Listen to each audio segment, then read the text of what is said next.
I tell you, I'm excited. I'm excited because we gonna finally. This has been a long awaited moment for me. We gonna finally get the awaited return of Star. Get out of here. You're fired.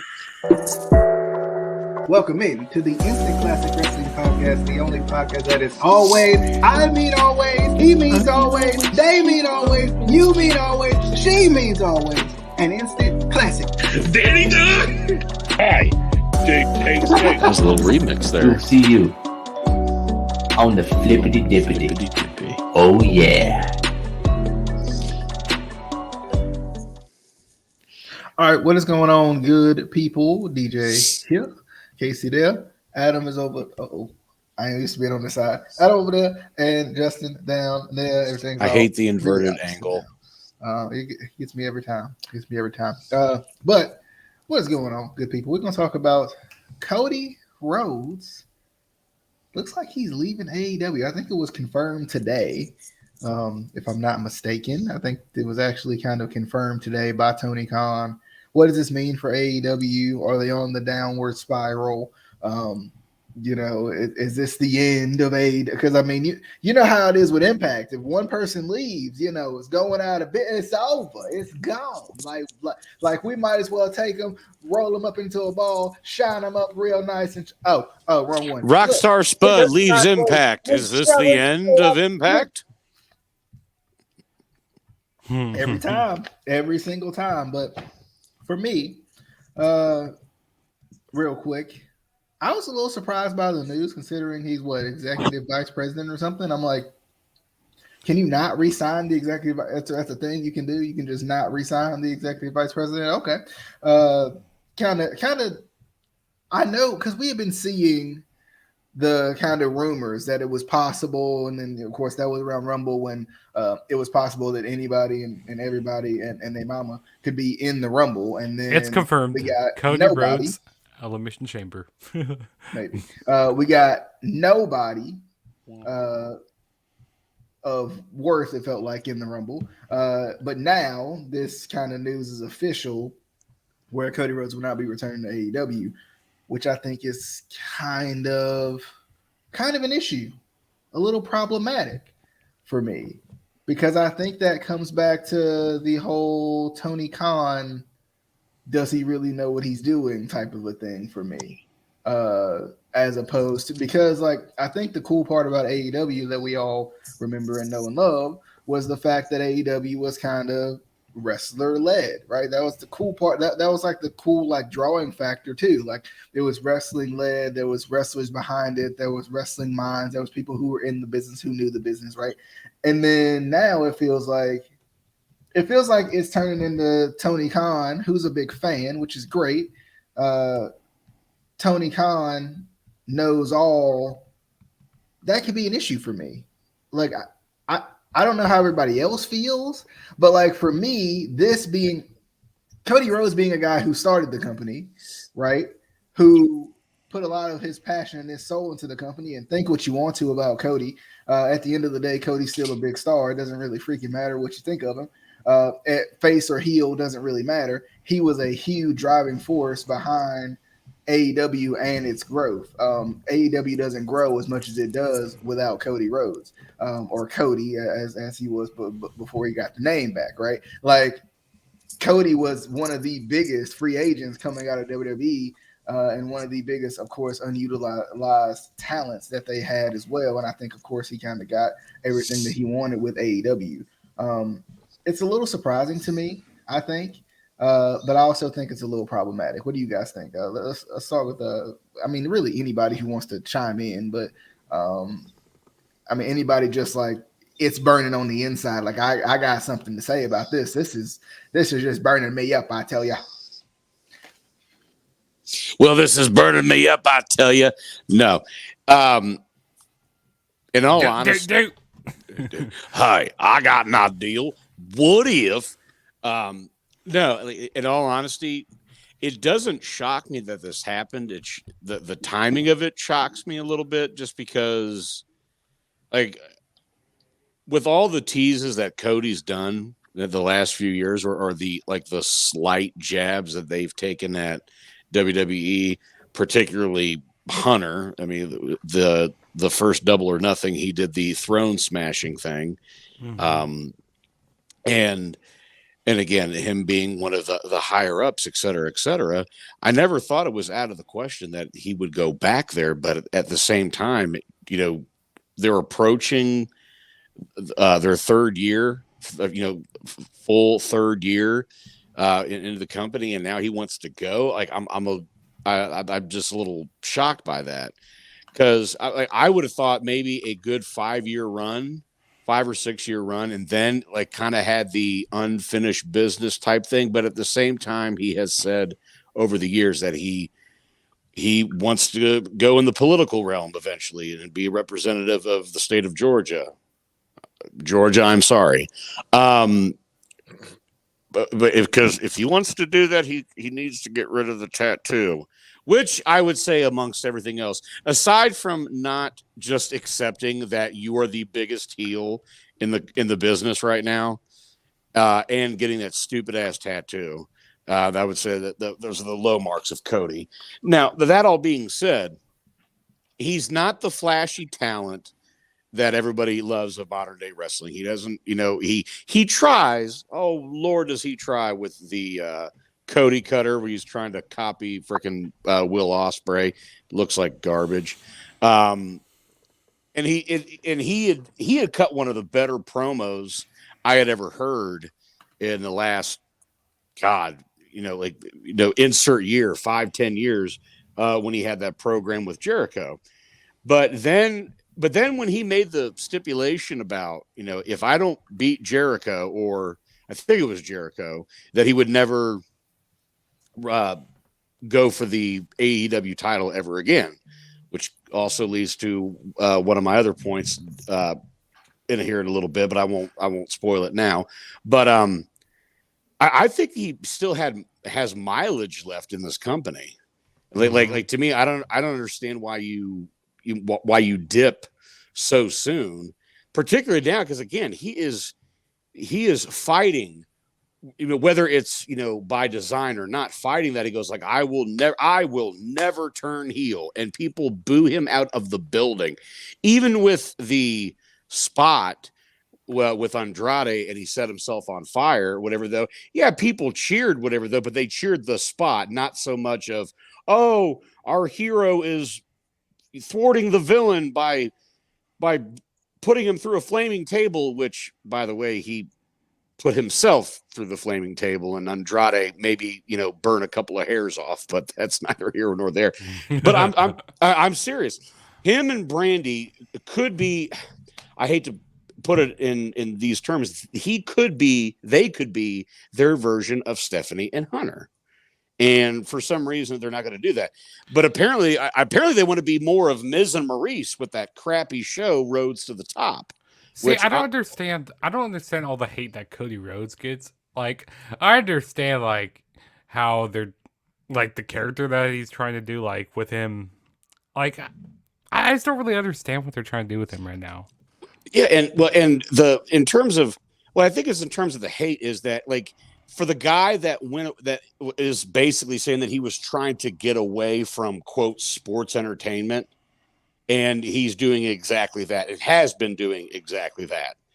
And he's basically being the Triple H over there, basically trying to. I mean, at least he puts over guys rather than buries them. I mean, he did bring out the golden shovel against what match was that? Well, he did bury that one dude from that what was it, a go-go, whatever it was, Anthony Ogogo, and they try to make that like America versus England type thing, like this is about American like, are we mad at England now? It was just it's such a disingenuous angle. So there are things that Cody has done that I have liked and I've really disliked, that being one of them. Not so much like the match was fine, but the storyline was the shits. It was unnecessary. And he is the one guy in that company that actually has logical booking in terms of his wrestling matches. Also, but the way that he wins his matches sometimes, I understand why people hate him and stuff. Like, but I also feel like at the same time, it's the fickle can't. Ding, ding, ding. It's the fickle wrestling fan. It's the wrestling fan that can't watch a 30-minute show, much less a 2-hour show, much less put up with Cody. I get it. He doesn't want to be the biggest heel in the world. It happens. We've seen plenty of people go down that route, right? Like, this is the same guy who's one of the most lovable guys coming out of WWE because WWE didn't use him correctly. At the same time, my biggest thought is, wait a minute, what was your goal then, right? Going back to Adam's point. What was your goal with AEW, right? Your goal was to create this wrestling company that was an alternative, this wrestling company that was something different than what we were seeing from WWE.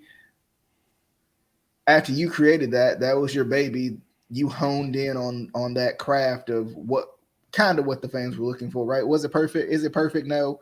But at the same time, you kind of tried to hone in on that fact of a little bit edgier, a little bit more, a little bit more pro wrestling, like attacking WWE because who really attacked WWE, right? Try to compete. Who really tries to compete, right? You went in on that factor, but then for you to leave the company that you created and had a pretty big hand in, I would say, in creating, for you to leave to go back to WWE just makes me scratch my head a little bit. What if this is a stunt that he's doing? Like, what if this is all like a swerve? Like, swerved you guys, this to get some. Well, if people can keep a secret, I would be all for it. But like, that's not how this whole damn thing works. I mean, very rarely have especially the guys that write the sheets and whatnot have been able to keep things hush hush. Which that's why I don't even like looking at the sheets anymore because I just want to enjoy it. I don't. And when plus and the biggest example, look at the Rumble. Like I said, we all felt for it that the forbidden door is going to be open. Who's it going to be? Is it going to be Moose? Is it going to be for somebody from AEW? Hey, which maybe it was going to be C.R. O'Malley. Maybe he was going to be the guy. And he would have eliminated Johnny Knoxville. Listen, yeah. My flight got canceled. I couldn't help it. Wait, you're Cyril O'Malley? I thought he was a different guy. I thought, I mean, come on. I thought you're like the next Bobby the Brain. You should have first class. First of all, Justin, you can't tell us apart. We don't look anything alike. I don't look anything like Casey. You stop. Also, Adam, I like the point you brought up about how they actually make with Cody Rhodes' character, with him.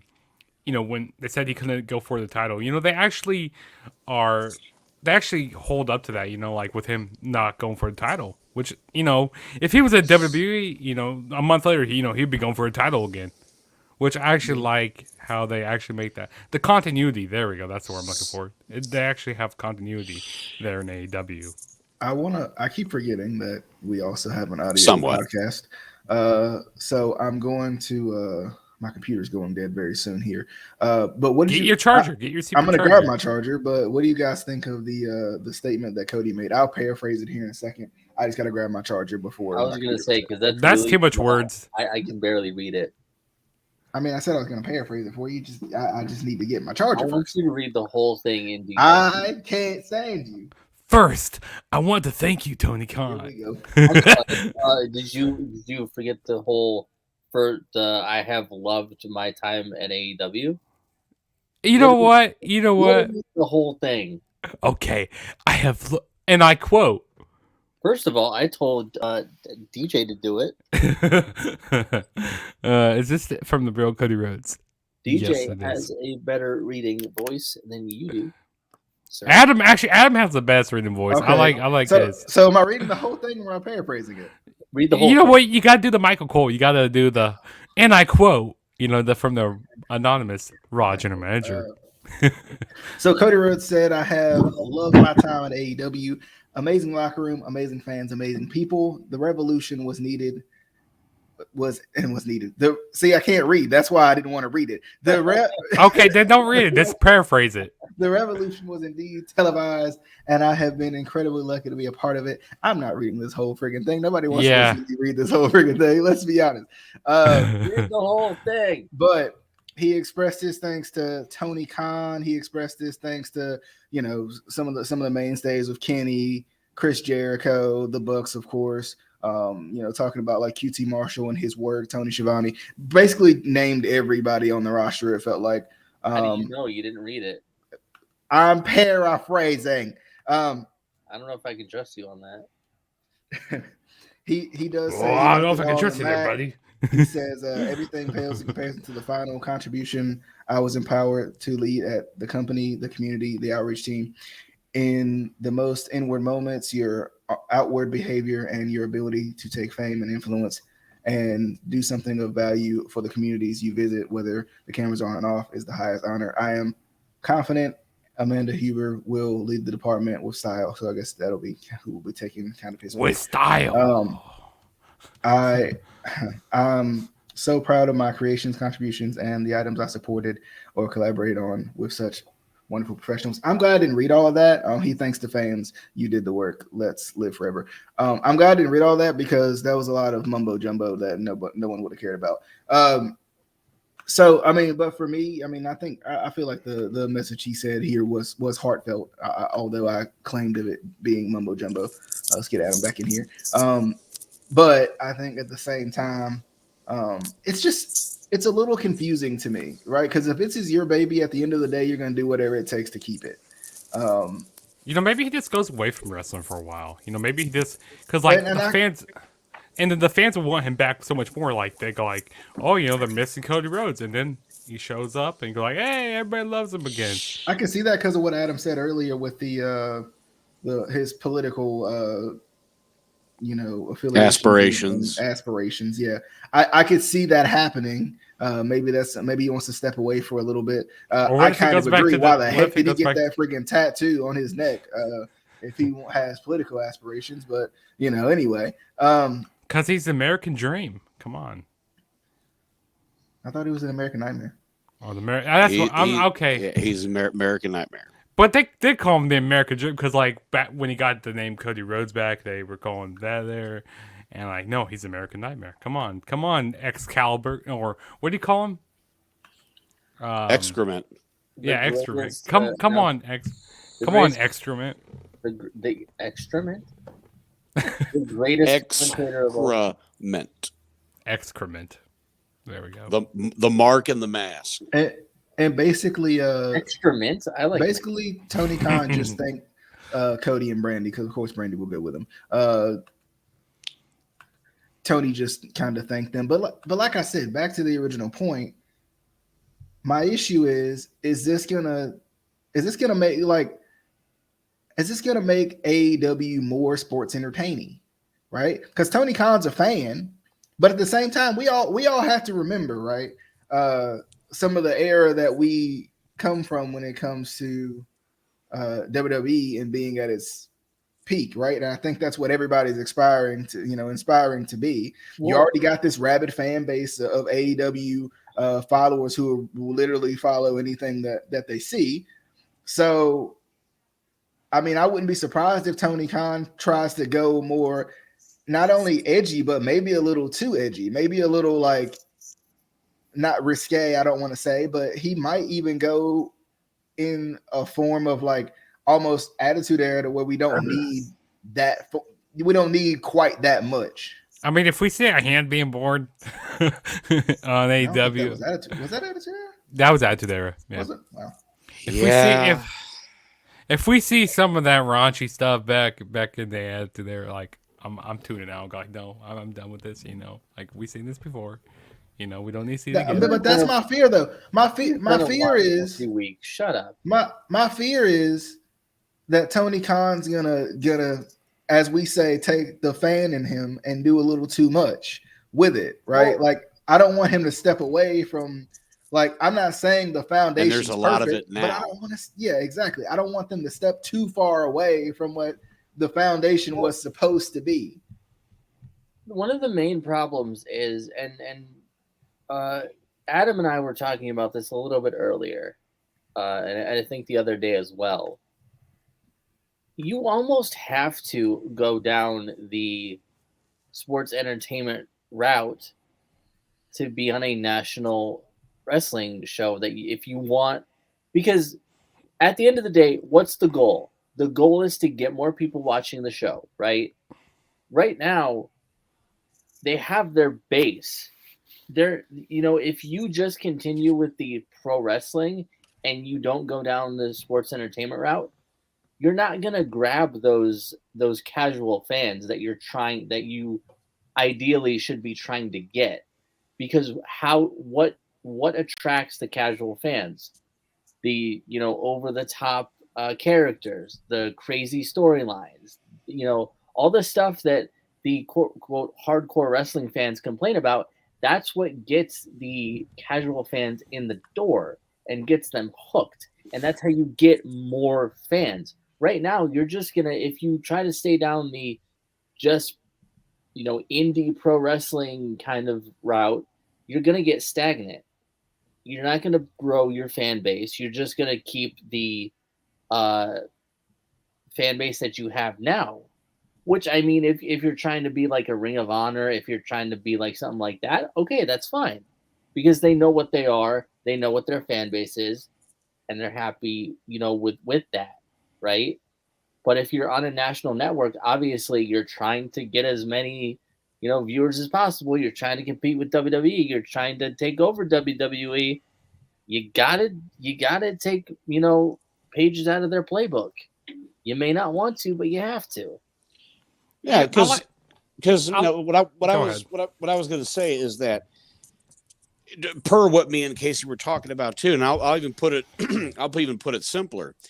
There's times where it's sports entertaining. That's where it needs to be sports based, and then when it gets too sports based, that's when it needs to have the sports entertainment aspect of it. And I'm not saying you completely rip off Raw or you rip off SmackDown or you rip off anything that we have seen over the last 25 years. My problem, it all comes back to, everybody can like those matches. And again, those guys bust their ass, this, that, and the other. My objection, again, I've heard this, from Brian Last on Cornette's show. It's a poorly put together television show, not wrestling show per se, but as a television show, it is not well put. It is not put together well. And I mean, they just let go Keith Mitchell, or I shouldn't say let go. He retired. You need better producers. For one, you need to let the Marks take the book away and have a little bit better collaborative efforts, because the guys that they have there as producers, your Malenkos, your Jerry Lynn's, I mean, Impact just got Lance Storm. That is a home run for them. You need a guy like that, just somebody that can give you just basic booking. Not everything has to be the main event on Dynamite. That would be the equivalent, or at Double or Nothing, or at Revolution, or at it All Out, et cetera, et cetera. Have your build to your pay-per-views. That's the one thing that I give AEW, is that they have quarterly pay-per-views. That is perfect. That is perfect. It doesn't seem so oversaturated. But on their television show, the main events, or even some matches in between, the hot angle to try to pop a rating, no, you can't follow it. You can't freaking follow it. And the only time that they get a bump in viewership is when Tony gets on Twitter and says, "Oh, I got a big announcement coming this Wednesday," and people try, stick around for it. But they just need a little bit better cohesiveness on their putting together their shows. Yeah, because the more the marks are trying to put together, like you said, Well, that's what I'm saying, is that, like, they're appealing to an audience of 5. It's Kenny, at the time, the Cody, Bucks. Kenny, Cody, the Bucks, and Tony, and like that's not what it appeals to. You have your base. You're doing a great job at keeping your base, but you are not expanding the audience. And that's why, to Casey's point, you need to go outside the realm a little bit. I know there is the vehement, we don't want sports entertainment, but that's what's going to draw people into your show. Now, don't do it in an insulting manner. Do it in a logical, entertaining way. They tried diving into that well when they got Shaq. Nobody gave a shit. When they got Tyson, that was embarrassing. Have it make sense. Have it make sense. And I'm not saying that means you take a celebrity and put him in the goddamn casino battle royal. I'm not saying that.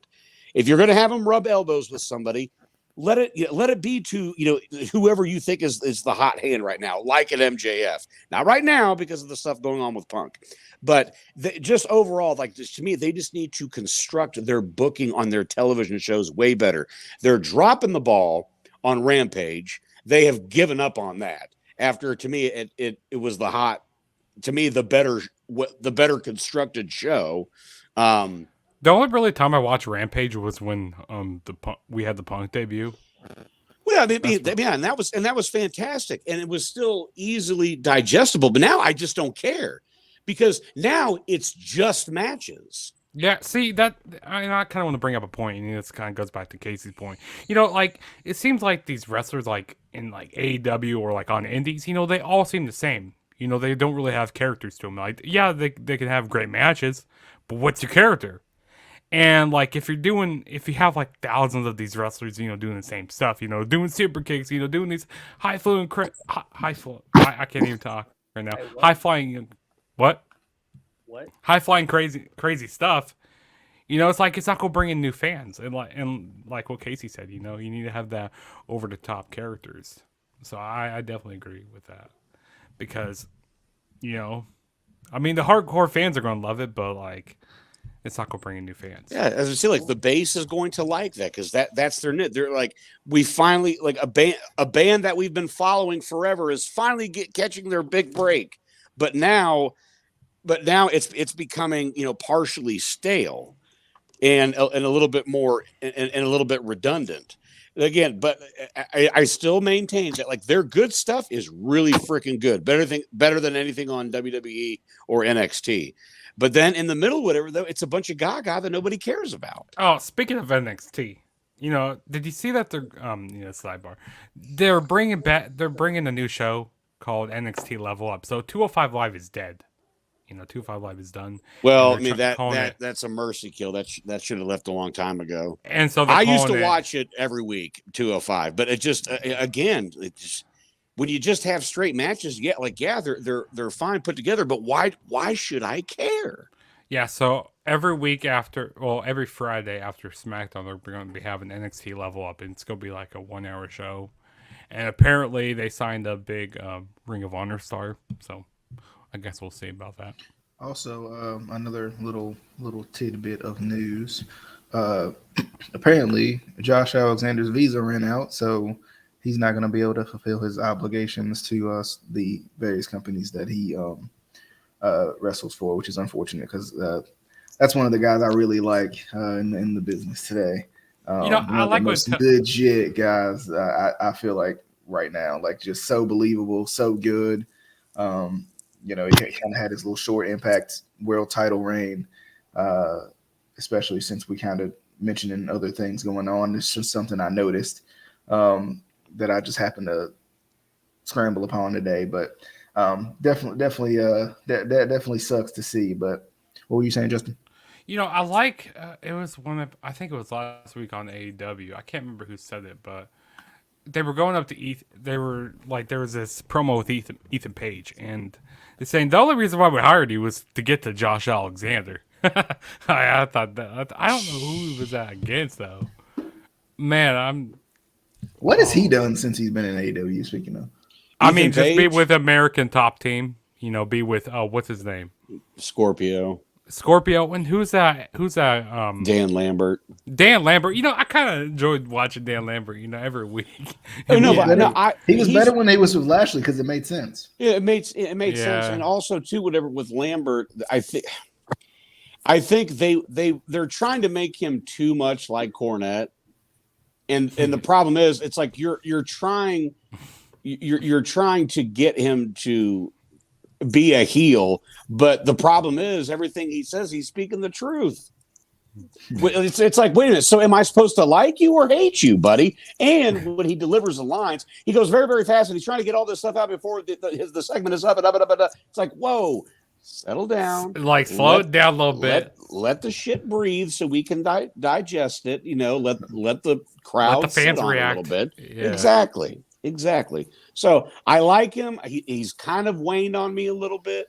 But at least it is nice to have somebody that he at least sounds like he is feeling this. But I think they just need to redirect it, a little differently on that. And plus, AEW has murdered Adam Cole.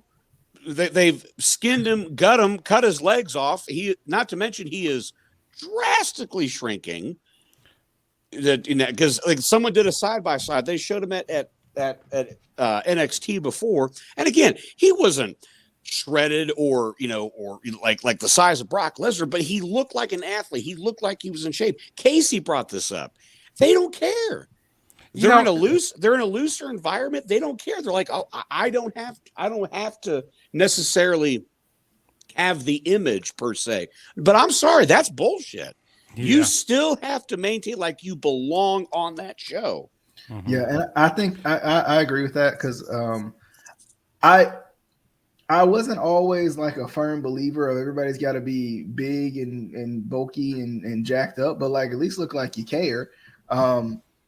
Like that was because Casey and I have talked about this from time to time, how, and I think we've all noticed it, how different or big superstars look after coming out of WWE. Like I think Zack Ryder's the one that like looked Matt Cardona, man. Like I mean, you look like you didn't notice it in WWE, but then you put him beside the AEW guys, and you're like, what the heck is going on? He's killing the indie scene right now. Like, yeah, it's good stuff there. Well, but I think NWA champion Matt Cardona, and he's also digital champion in Impact. He's facing Jordan Grace for intergender wrestling. I'm sorry. Woo. that is drastic downgrade from NWA.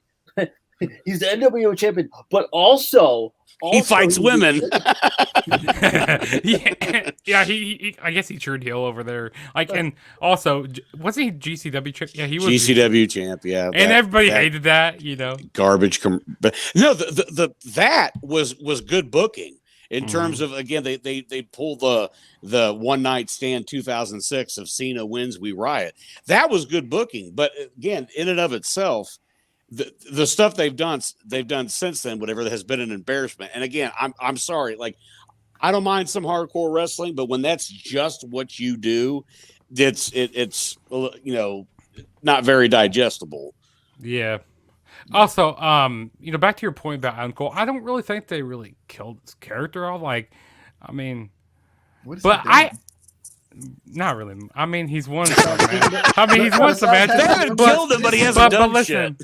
But listen, I really don't like how they did that finish with Orange Cassidy and Adam Cole in that match where Orange Cassidy was just hugging him for like way too long. Like, and they finished the match by like this doing that hug and then falling off the stage. Sure. Like, I don't like that. That finish looked weak. No such thing as too long of a hug. Fuck you. it was too long. But the thing is, like this guy just came off of NXT, and also it didn't. He was the biggest star. Yeah, true. And also that finish didn't look really believable. Like I rather see, Orange Cassidy hit like the beach break and then go and do that hug he did. But like, yeah, the finish didn't look believable. And also them falling off the stage into that pile of I don't even know what that was. Like, at least it didn't look like the Jericho fall. Yeah, that's what I was about to mention. At least it didn't look like the Jericho fall. That was garbage. I want to point out too, people are trying to come to Adam Cole's aid and saying if you're body shaming Adam Cole, honestly, F you. 300-pound WWE fans body shaming Adam Cole. I don't think it's just WWE fans body shaming Body Cole. Body shaming Adam Cole. Yeah, don't Adam shame Body Cole. Don't be Adam shaming. Jeez.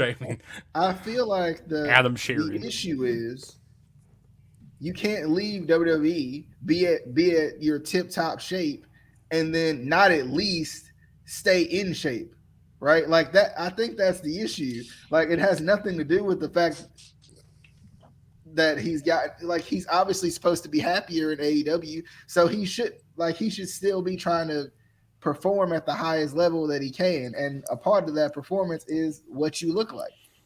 Yeah, sorry, like looks looks does come into it, because again, if you are trying to signify that this is, controlled, but this is some sort of combat, you got to look like that you can go. I mean, not everybody, like there are exceptions, or if you want to call them outliers. Samoa Joe, a Keith Lee, guy, I mean, seriously, like look at him in NXT, and again, he's not shredded, but he looks like he occasionally goes to the gym. Now he looks like a guy that lives on the east side of Dayton, Ohio. He kind of looks like Joe Dirt. Well, Adam Dirte. Does he have anorexia? Like what? Like it Do looks you, like have you eaten a cheeseburger, sir? have you, dude? Like Britt Baker's bigger than he is. I mean, she does have booty meat. also, Booty meat.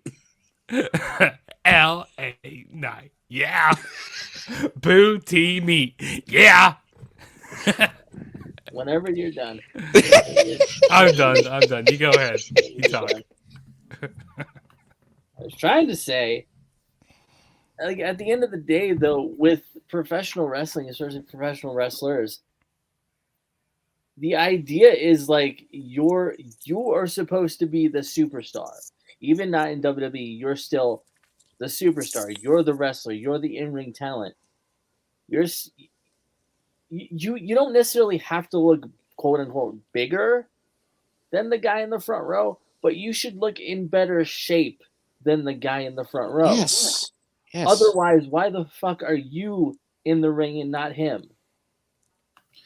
You know? And like we were saying too, and I know a lot of people have called out Keith Lee too for his physique, even though he's always been a pretty. Which I didn't get that at all. Like when was he ever below 350? Yeah. But he's a big dude though. Like that's what I'm saying. Like size height wise too. By the way, big shout out to Isaiah Cassidy for that throw that Keith Lee had on. That was incredible. I really feel like I really feel like that one I was kind of like, what? He's always been big. And as long as he's still athletic, it doesn't really, I feel like it doesn't really matter, right? As long as he still shows the fact that he's a ridiculous athlete. If it gets to a point where he's big and he can't move around anymore, then that's a whole different story. Also, and I forgot who said this. Somebody said this a while back. I think it was on a podcast. It was you. No. That's why I said somebody. If it was me, I would have remembered. You're a nobody. It's that old age, okay? It's the memory loss. It might have even been corny. I don't know.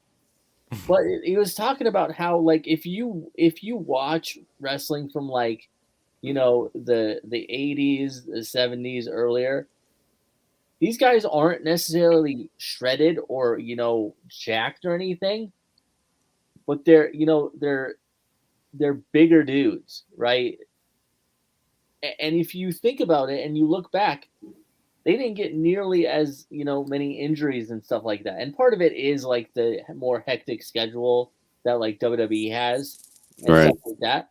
But when you are like thin as a rail and just have muscle, don't have any fat or anything, there's nothing protecting from getting injured. So it's like you can't necessarily be like, oh well, he Keith Lee doesn't look good, he's not as a pro wrestler. Okay, but compared to what? Mm-hmm. Like what's that definition of being a typical pro wrestler? Being Hulk Hogan, Marco Stunt. Jesus Christ. But I kind of do that. That's something Corny would say, or Jim Cornette would say. That sounds something like he would say. Jimmy. It was something. And his sidekick Pinocchio, but and my God, Harley Race, could smoke a pack of cigarettes before an event would happen, but he could go 60 minutes because he was smart. He knew how to pace. Everything made sense. And as the one the one thing that Vince did where he says, well, that's the way we've always done it. Like that ring for the longest time was hard as a rock. And then you had guys like X-Pac are taking choke slams and power bombs. He's like, no, it's like you needed something that's a little bit more bump friendly. Now that it is more of a high flying, high fast, and high pace action. Well, you want a fucking hard ring? Go watch WCW. There was no padding. It was nothing. At least with WWE, you could watch them walk on the canvas, and you kind of saw a little bit of an imprint. WCW, nothing. Go watch Bash at the Beach '98. I think it's Saturn versus Billy Kidman, and Kidman does that sit out power bomb like a sky high power bomb from the second rope. I'm like, Saturn's dead. He's dead right now. I just watched that. Yeah. That's and again, freaking Shivani, Heenan, and Tenay sell that so well, whatever though, because it just out of nowhere just plop. I think that's a perfect place to put a pin in this one. It's a good little wrestling discussion on some up and coming wrestling news. Real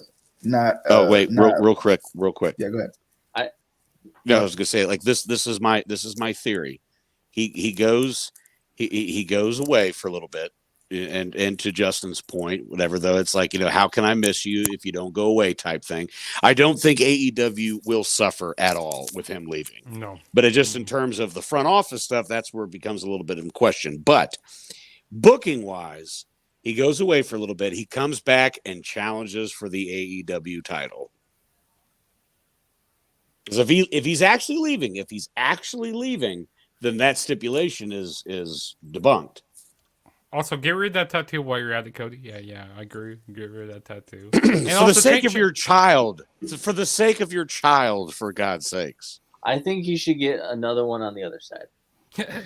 No. Like, just get the full all the way around. Also, get rid of the blonde hair. Also. Quit tattoo shaming, you jerks.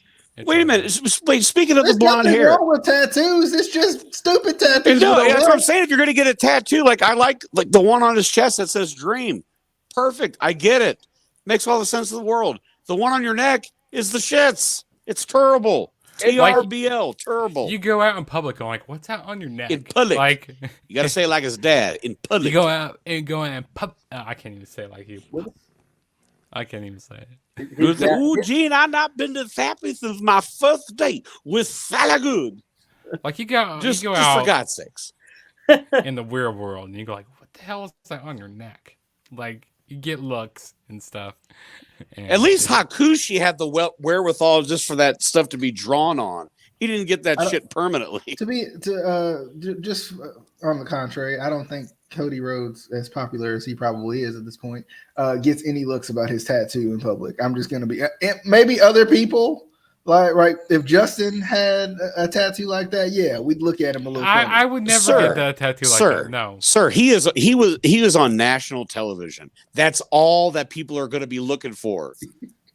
Cody, show us the stupid tattoo. I'm talking about in the store. In the store, people are going to be like, "Hey, aren't you the guy that's got that stupid ass tattoo?" Nobody's going to say that. Yeah.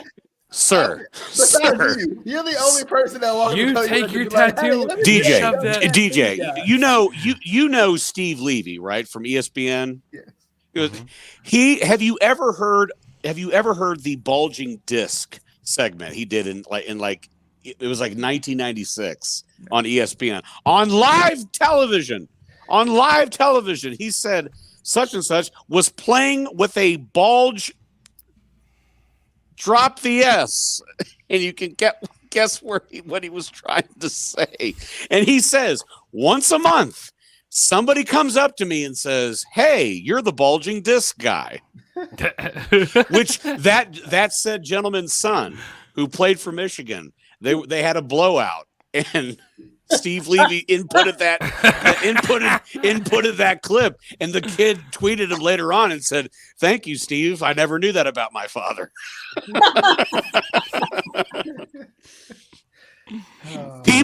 going to notice. And I know you. You go to be like, I don't want to see the tattoo. I don't think anybody's gonna ask, and I'm not gonna ask now because I'm a better person than that. And then I'll chime in, show us it, damn it, show us it. You know, there was one time I met Road Dogg. You know, this is speaking of tattoos, and you know, I was getting autographed by him, or getting an autograph from him, and I saw a tattoo on the back of. Wow, that's so interesting. That's some interesting stuff there. It's a I think Justin's just gonna give up after that. He's just done. He's just like, screw it. It's not even worth it.